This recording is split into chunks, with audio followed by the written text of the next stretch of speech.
today I'm going to be making some individual chicken pot pies. Here I have some springform pans. I have 8, but I probably won't be using all of them. Okay, and you can get these on Amazon or eBay, and they're non-stick. And I don't know if you're familiar with springform pans, but you just pull that spring back and the bottom comes out, okay, which allows you to easily slip off this sleeve and remove whatever you have in here, you know, and it's not all broken up and crazy looking. It's just a nicer way to do a pot pie. And so I'm gonna put this back, sorry. Now, you have to measure to get your dough right, as far as the right size to fit in here. And I have found that this bowl right here was good. I put it on top of a piece of paper. I traced around it, then I cut it out. I don't know what size this is. I can tell you it holds about 12 cups of liquid, if that helps you at all. You might have to just experiment around to find something to cut your template for cutting your dough the right size. And then this is going to go, the dough is going to go on top. So you have to find a size, you have to find something that will fit easily in there, because that is what helps to ventilate the pie. And then of course I'm going to be taking a straw to the top of the dough. Let me adjust this camera. A straw, okay, and then I'm going to be poking a hole through the dough with a straw in the middle to help with ventilation. Okay, so I have my templates cut, okay. And to cut the template for that, I tried to find something that would fit inside here, and I did, and so I used this to cut this piece. And so it took some experimenting, but I finally, you know, got it under control. And so I've also got some ready-made pie crusts, and of course there's going to be probably some wasted, you know, that won't be used for the pot pies. Because this is a 9-inch pie crust and there's 2 in here. I can probably get maybe 2 or 3 of these out of one piece, but these are pretty much going to take up a whole pie crust. So that's where we are now, and it's time to get on with the rest of it. Okay, for the chicken, I went to Sam's. I got some boneless, skinless tenderloins. I think I've got like 3.36 pounds there for $11.52. Okay, so the price was right at Sam's, and this is what it looks like on the other side. Okay, and this is supposed to be organic chicken or whatever. So instead of cutting the chicken while it's raw, which I find harder to do for some reason, I'm going to just lay this chicken out in a pan and bake it with just some salt and pepper, okay, until it's done. And then I find that it's easier to chop up the chicken. So that's going to be my next step, and here we go. Okay, so I decided to use about 10 tenderloins for this recipe. And I just added some oil and salt and pepper, and I'm going to pop them into the oven and bake them until they're done. I'm going to put them on about 300, 350, probably like 325, because my oven runs a little hotter than most ovens for some reason. And I'm just going to check them in 10 minutes, and then after that, about every 3 to 5 minutes after that. And so all I want to do is get these cooked all the way through. That's it. They don't have to have a sear on them. They don't have to be brown, because they're going in chicken pot pie. And so the chicken needs to be tender, and so cook it, but don't kill it. It's already been killed. Give it a break. Thank you.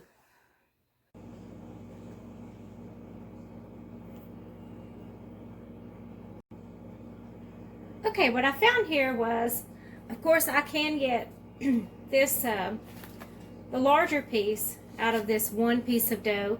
I can also get the smaller piece. It's just a teeny bit shy, but you know, it's really not that big of a deal.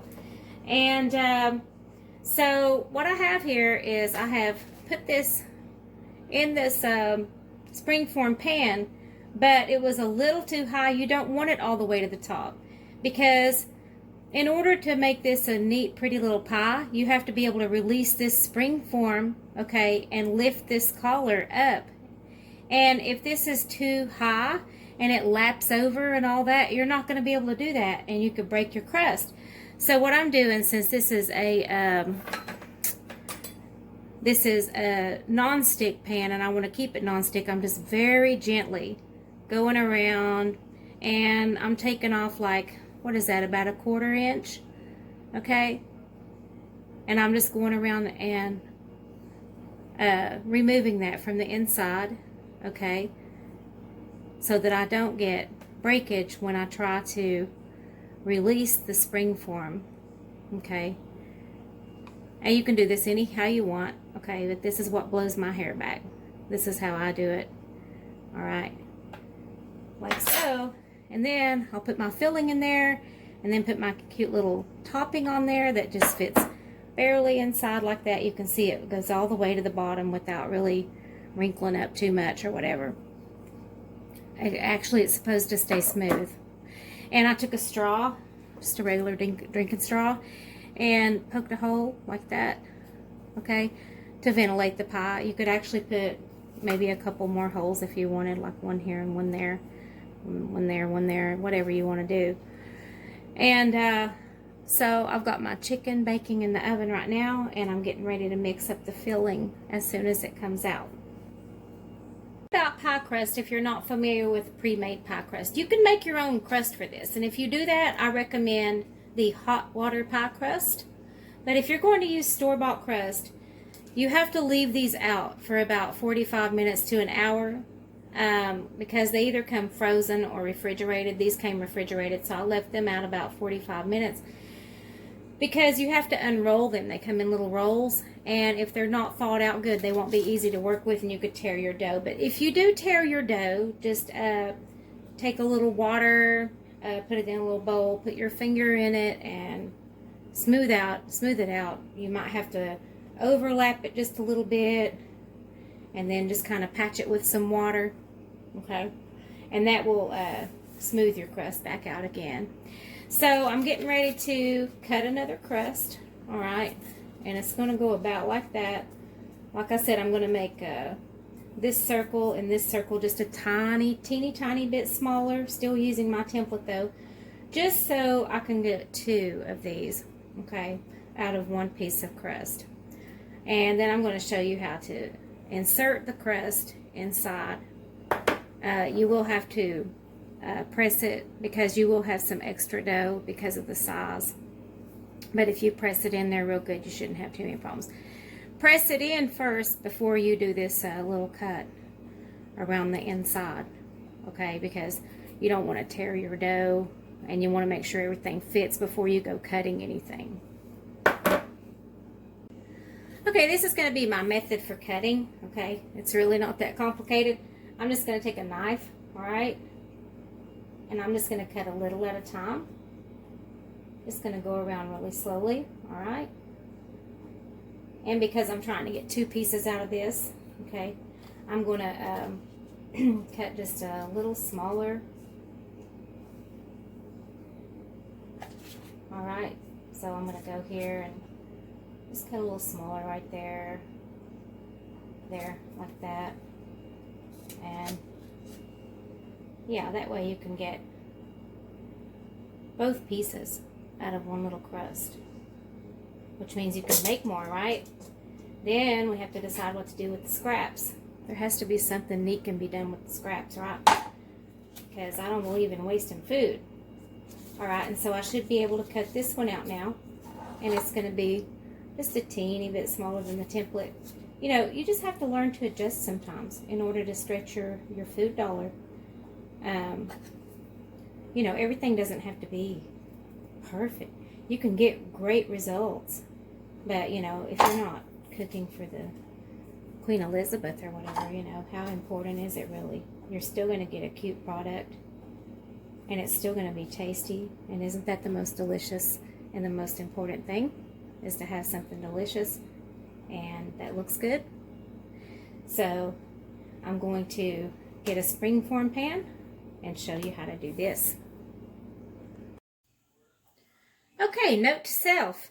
When you are working with pie crust, after you finish one, before you're going to be able to do the filling and everything, you have to keep things from drying out. So I've taken these and I've put them in a large freezer baggie. I can always reuse this freezer baggie for something else, so it's no big deal because it's not getting dirty. And then I'm going to do the same thing here with this. You don't want your dough drying out. It will create humongous problems for you when you go to try to put these pies together. Now, because I have just started making these in springform pans, I usually just make them in ramekins or aluminum foil pans. This is kind of a learning process for me, so what I've done is I've gone around and I've trimmed off just a teensy little bit off my template here, okay, so that I'll have an easier time with the dough and can get more out of it. And I might not have to trim as much off the edges at the end. Who knows what's going to happen, but I don't know what I trimmed off, but I trimmed off just a little bit. So one thing you have to learn when you are cooking or learning how to cook or whatever is, sometimes you just have to make your own adjustments, and sometimes it's on the job training. You just learn as you go. But I have made chicken pot pie plenty of times. I've just never made them using these springform pans. I wanted to give it a try and share my experience with you. So hang on and stay tuned. Well, lo and behold, look at what happened here. I guess my crust was still a bit too cold when I unwound it, so I have a tear. That doesn't mean that this crust is no good and I have to throw it away. I can just take a little water here, right? Run it along the break, all right? Throw my finger and then just kind of overlap it. And just kind of gobbledygook it together, right? And it's coming together now. There, just like that. And then I'm just going to leave it alone for a few minutes, let it warm up a little bit. So that's what happens if your crust is still a little bit too cold, all right? And the same thing here, I got a little crack here, which I can kind of mend that with just a little water. All right. See the difference? See the diff? Okay, and I have one right here too. My bad. I'm the one that messed it up. I'm the one that got in a hurry and unwound it too quick and all that. These cracks don't have to be overlapped like this one. This one was a severe crack. So I had to kind of pick up the dough and, really overlap it to fix that crack. These are just slight little surface cracks that didn't go all the way through. And that's why you don't see me overlapping. So now I'm going to get on the rest of this. I promised you I would show you how to put one of these crusts inside of a springform pan, which the edges of the springform pan are straight and they're not angled. And so that makes crust application a little more difficult, but it can be done, and I'll show you how. So you remember that damaged pie crust I was working with that I fixed? Well, looky here. By just some clever placement of your template here, I don't even have to use that part. But still, I didn't know if I was going to have to use it or not, and so, I went with it. So, think things through a little bit. And so now I'm going to cut this little doodad out of here. And it can get a little bit difficult. This is the thing. Your dough has to be warm enough for you to get it out of the package and roll it out. But once it really starts getting warm, it can be a little bit challenging to cut. And, there's no perfection here. You don't really have to get it all that great because you're going to be cutting some of it at the top of the springform pan anyway. So it's like, what does it matter? All right. So I'm going to remove my templates. And going to use a straw to cut a little hole right here as I did before. And now I'm going to show you how to put this in a springform pan. So here I have my crust and here I have my springform pan. All right. Oh, important note.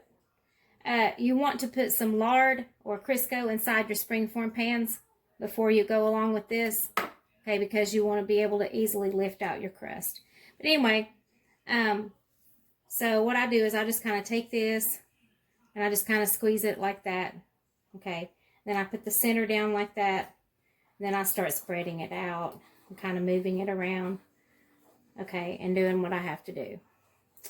And for those of you who are new at this, if your fingernails are long, you're going to tear your dough. So trim your nails or wear some rubber gloves or something, okay? Because this dough, it has to be moved around and positioned, okay? And it has to go into the corners.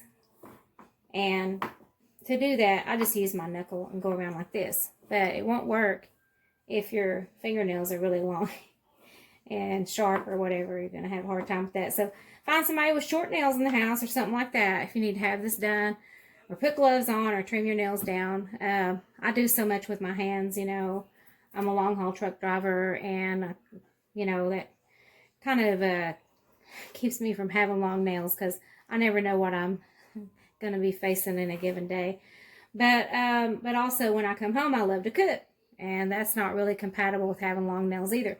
Now, once you get it positioned in there really good, and you know that the corners or the inside edges of the pan are covered, then you can start mashing, okay, some of these really thick spots. Won't hurt anything. Won't hurt anything. Just mash them in. All right. Like so. And like I said, I've already coated these pans with some lard. And butter I wouldn't use. I would use lard or Crisco, because butter might cause your crust to burn, because butter has natural sugars and things in it that can do that. And here I see something. I'm not sure if that's a hole. I'm not sure if that's just where the crust is thick and it's creating a shadow or whatever. But so I'm going to make sure that goes together. So I'll take some water, you know, I'll put it on my finger and I'll go in there and make sure that that's not a hole. Which when they bake, they're going to kind of puff up and fill up anyway. But anyway, these edges right here, you know, they gotta go. So here I go with this little trick right here. I'm going to go down about maybe 1/4 of an inch, okay, and I'm going to start lifting that off. So there you have it. Okay, so just how do I get this excess crust off the top? Like I said, I like to leave about, what is that, about 1/4 inch of space right there. Now I'm going to be using this. You can use a plastic one, okay? You don't want to scratch your nonstick surface, but what I do is I lay it here on its side like that, and I just kind of perforate it, okay? And then just pull it away with my knife. I don't have to go digging in here and scraping up my springform pan and running the non-stick surface or anything like that. And like I said, I could even use a plastic butter knife to get this done. Alright, and that's all there is to it. I'll just keep rotating it like that. And then if I find that I have a lot of excess dough right here, you know, I'll just pull that up. Okay. Now, I have all 8 of these done now. And you can get these on Amazon and eBay. And it's about $20 for 4 of them. So they're about $5 a piece. So they are a little pricey, but if you take good care of them, they're going to last you for years and years. I had a springform pan once that I bought in the 80s, and I think around 2008 or something, I finally discarded it. It finally wore out. The spring got to where it didn't work anymore, so that's what ruined that. But it was a much bigger pan I used to make cheesecakes or whatever. But now I'm ready to mix up the filling and get these filled and topped off. Okay, so I have let the chicken kind of chill out in the on top of the stove. I baked it. I don't know how long I baked it. It was probably around 20 minutes. Okay, and then I'm going to take my knife, which is something you can't do when the chicken really is not cooked yet. That's why I like to cook it first. I like to slice it in these really thin little sections. What is that, about 1/4 inch? Okay, and because I like little tiny chunks of chicken in my chicken pot pie. And so then after I do that, I'm also going to make little tiny cuts. Sorry, let me do something about this camera. Okay, all right, there we go. And so after that, I put it back together, and I make these little tiny cuts. And so these are like not even 1/2-inch cubes. I'd say they're more like 1/4 inch. See those little tiny cubes like that? And that's how I like mine. Also, they're going in these tiny springform pans. So those are individual servings, and so that also, to me, screams, hey, you need much smaller chunks of chicken if you're going to be preparing individual meals like that. And so I'm going to continue to cut these up. I've got about 10 of them, and I should have plenty for my recipe. And when I get done with this, I'll show you the rest.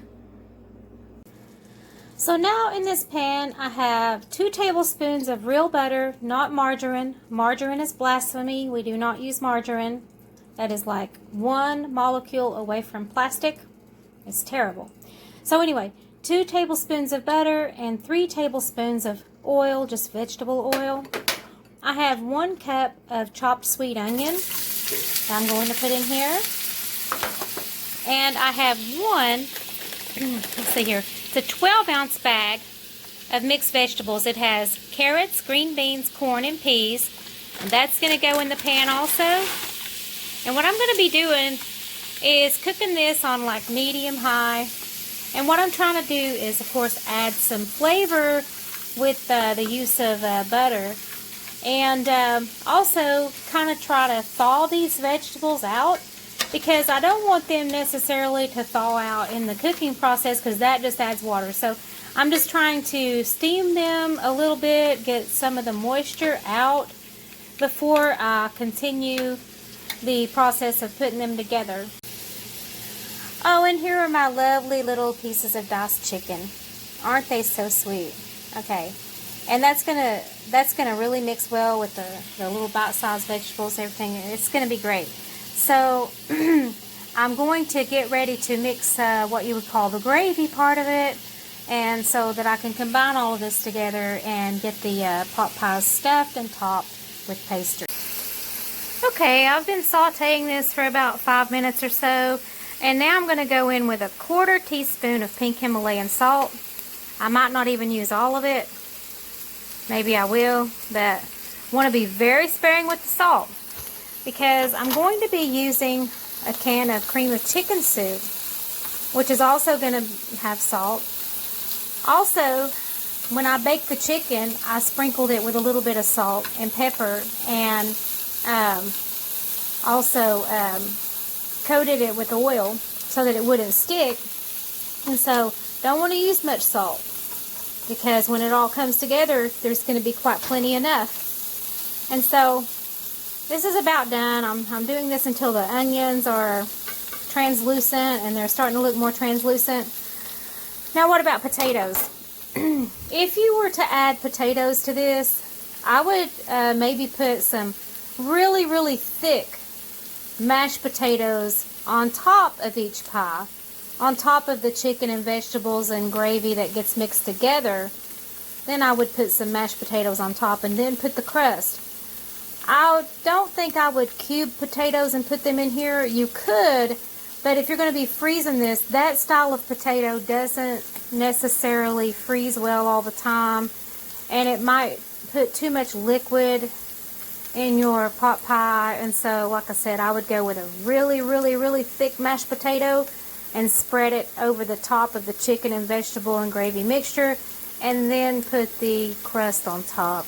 So to make the gravy, I'm going to be using a condensed soup. I'm going to be doing Great Value cream of chicken. This is a 26-ounce can. All right. I tasted it. Of course, right now it is offensively salty. Oh my goodness, is it ever salty? You could also do cream of celery, but I couldn't find any. So I'm going to add a cup of heavy whipping cream to this. Okay. To kind of calm it down a little bit, because that is a condensed soup, okay? We still need it to be thicker, you know, for kind of the gravy consistency that you need inside of a chicken pot pie, but it's just over the top with salt, and I got to do something about that. So I don't want to make this too thin, but I also just can't leave it the way it is with all that salt. It's disgusting. And so, anyway, I'm going to give this a test taste and see what has to be done next. All right. And let me see what this tastes like. Wow. That still has a lot of salt. So I think I'm going to go in with another cup of heavy whipping cream, and I'll be right back. Okay, so before thinning the batch, I decided, hey, let's take another test taste. Let's make sure we're not overreacting about the salt. Actually, I think the salt is fine. So I didn't add any more heavy whipping cream. I only added 1 cup of it to this 26-ounce can of cream of chicken. I wish I could have gotten cream of celery. I really do. But it is what it is. So I have added my vegetables, and now I'm going to add my cubed chicken. And I'm going to give it a stir and see what we got. Hey, I'm glad I didn't add any more liquid, because after I got this all stirred together and tasted it, I decided that the salt level was actually pretty good. And I think this is a good texture also. Okay, it's nice and thick, but it's not too thick. And so I'm ready to start filling the pies. So now I have added 1/2 cup, a little more than 1/2 cup, let's say a heaping 1/2 cup, okay, of the filling.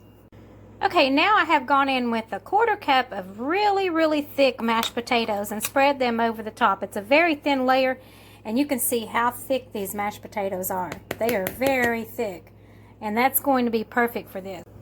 And now I'm going to place about a teaspoon of melted butter. That's real butter, not margarine again. And I'm going to spread it around. I can take the back of a spoon or whatever. I want to coat the top of the mashed potatoes perfectly, all right? Because we're going to be putting this topper on, this pie crust that just has a little hole cut in it. And we want to keep the mashed potatoes moist in case they're not completely covered, okay, for the baking process. So that's maybe 1½ teaspoons, I don't know. But anyway, it's coated very well, and that's the point of it. So now I'm going to put the top on, okay, and you're going to see how cute that looks. All right, and there we go. There it is. Actually, it's a little bit too large. It probably should be trimmed, but I'm just going to make it work. I think it'll be fine. Okay, this one could stand to be a little bit smaller in that area right there. And of course, I have my hole there, and I decided that I'm going to create just a few more for ventilation. I'm going to put one here, and here, and here, and here. And then I can just lift those up with a little something like a toothpick or whatever. So there you have it. Now it's all put together. I have 5 little holes punched in the top. And actually, I got to looking at this. I was having trouble placing it because I was trying to hold my phone, but it's actually a good size, so I don't have to worry about cutting it down anymore or anything like that. Okay, now I need to put an egg wash on top. And so I have an egg yolk and 1 teaspoon of water. And I'm just going to whisk that together really quickly. And I'm going to brush the top of each of these with the egg wash and water mixture in order to create a pretty golden brown crust on the top. So here I go with that. And I'm just going to get all in the nooks and crannies there and get it coated really well. And then these are going to be ready to go into the oven. And some of them are going to get frozen. I'm not going to egg wash them before they're frozen. I think it's better to do that when you take it out of the freezer. Put it in the refrigerator overnight to let it thaw out pretty good. And then when you get ready to bake them, to put the egg wash on top. And I'm going to bake these at about 350. And I'm going to take a look at them in about 15 minutes. And then after that, I'm going to watch them every 2 or 3 minutes after that to make sure that they don't get overcooked. So here we go. So there you go. The cutest little pot pies ever. Okay. Getting ready to put these in the oven now. Might have some dripping and things like that. So I want to protect my pan with some foil before I put them in. Well, it's been about 10-15 minutes. I really don't see the tops getting golden brown or anything yet, so gonna let these go a while longer. I'm gonna check them in about 5 minutes. So I've had these on 350, okay, and it looks like one of them is a little bit more done than the other one. I'm gonna put this one back in for about 3 minutes and check it. I don't want to overdo it. This one is almost overdone. Now, if I wanted to be a perfectionist, I would cover this half, okay, with foil. And then I would put them back in the oven so that this part could cook. Alright, this one's cooked pretty evenly so far, so just going to put it back in the oven for a couple minutes. Okay, of course, using oven mitts to protect my hands, I removed the spring forms, okay, and I'm seeing that the sides, okay, they're a little bit brown in places, but I would like them a little bit more so. So what I'm going to do is I'm going to cover the tops with foil. And I'm going to replace the spring forms, all right? I'm going to put them back in the oven for about 10 minutes so that the sides can get more done. Okay, I have them covered and back in the oven. They're going to go. I'm going to check them in about 10 minutes. Okay, I've pulled them out of the oven after about 10 minutes. Still not satisfied with the sides. But like I said, these are non-stick, and so that might be why. And so I'm just going to cover the tops. Just the tops, only the tops. Alright, and try to get those sides more done. I can do this better when I'm not holding the phone, but anyway, that's what I'm going to do. Just cover just the tops and put it back in the oven about 10 minutes and see if I can get the sides a little bit more done and crispy. There they are, tops covered, going back in. Okay, it's been about 5 minutes. Looking a bit more like I want them to look on the sides. Coming to a golden brown. I like that. I think I'm going to pull them here in a couple of minutes. Okay, and this is why you don't want to put too much inside of one of these. There's a half a cup of the chicken and vegetable and gravy mixture that I made with the condensed soup. And there's only like a 1/4 cup of mashed potatoes, and you can see this one, it kind of came apart just a little bit. It bubbled out just a tiny bit, not too bad. And that's probably just because I took off the spring forms to brown the sides. So the sides look so much better now, in my opinion. Okay, now I'm going to let these stand about 15 minutes before serving them because they are extremely hot. They've been probably baking about 45 minutes, maybe an hour, who knows. What is the point to doing pot pies this way? I don't know, I just think they're cute. And I think it's just like a perfect portion size. And so I was just dying to try these springform pans. So there you have it. So I was able to, with some very nice thin gloves I used to protect my hands. I just used regular clean rubber kitchen gloves.